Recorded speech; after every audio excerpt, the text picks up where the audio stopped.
Welcome to my channel Supriya homely kitchen. আজ আমি আপনাদের কাছে নিয়ে এসেছি ডিমের শাক দিয়ে বেগুন দিয়ে ডিমের শাক। তো ডিমের শাকটা ধুয়ে বেছে রেখে দিয়েছি, এবার কেটে নেবো ছোটো ছোটো করে। ডিমের শাক তো খুব ছোট জিনিস, ধুলে চলে যায়, ওই জন্য গোটাই আমি ভালো করে বেছে ধুয়ে নিয়েছি। এবার টুকরো টুকরো করে কেটে নেবো।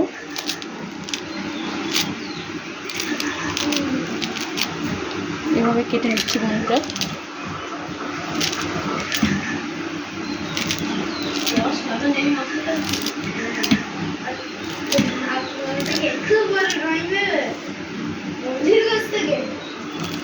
এইভাবে কেটে নিলাম বন্ধুরা। আমি তার তেল কড়াই জেলে গ্যাস জেলে কড়াইটা দিয়ে দিয়েছি। এবার তেল দিয়ে দেবো।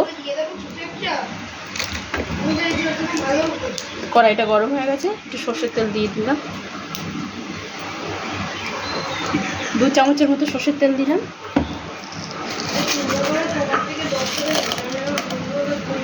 পাঁচ ফোড়ন দিলাম।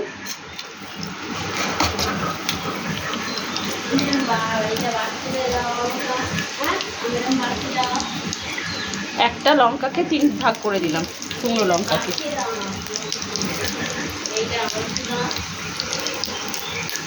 পাঁচ ফোড়নটা হোক।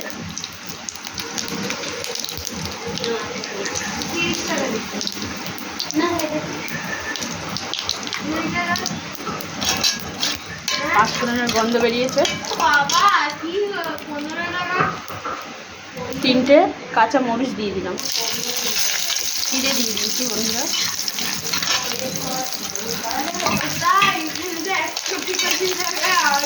একটা বেগুন ডুমো ডুমো করে কেটে নিয়েছি, ধুয়ে রেখেছি, এটা দিয়ে দিলাম। এবারে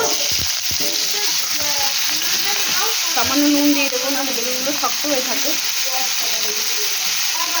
স্বাদ মতো নুনটা একবারে দিয়ে দিলাম।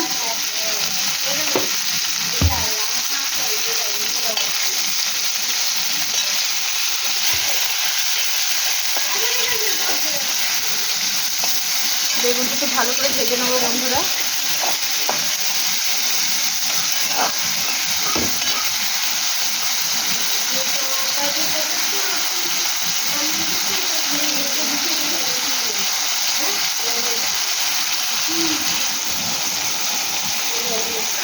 তো বেগুনটা ভাজতে ভাজতে আমার শাক পুরো কাটা রেডি হয়ে গেছে। শাকটাকে পুরো কেটে নিয়েছি মিহি মিহি করে। এবার বেগুনটাকে নাড়াবো, ভালো করে ভেজে নেবো। গ্যাসটা জ্বলে দিলাম।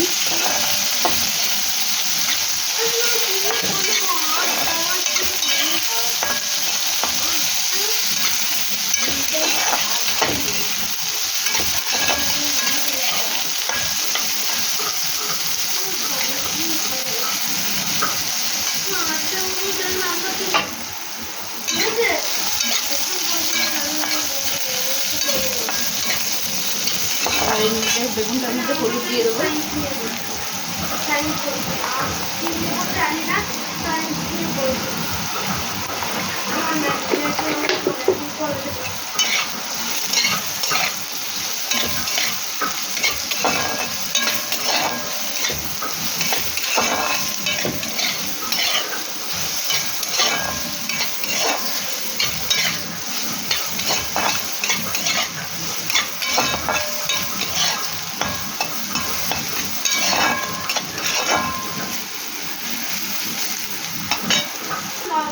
কত বকবক করে দেখেছি, সমানে বকবক করে ফোনে উঠে যাচ্ছে।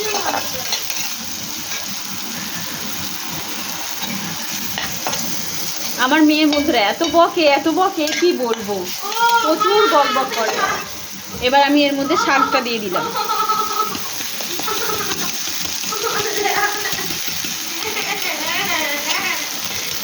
দেখেছেন বন্ধুরা কিরকম বকবক করে। বেশি বললে ওর নামে আরো বেশি করে করে, জানেন তো। একটু ভালো করে নাড়বো।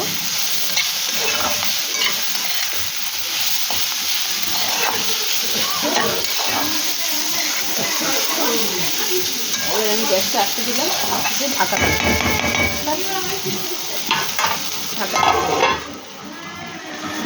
ঢাকনাটা খুলবো এবার বন্ধুরা।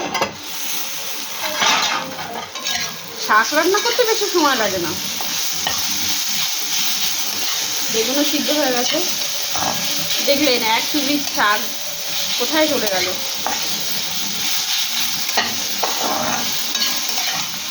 এবার জলটা দিয়ে দিই।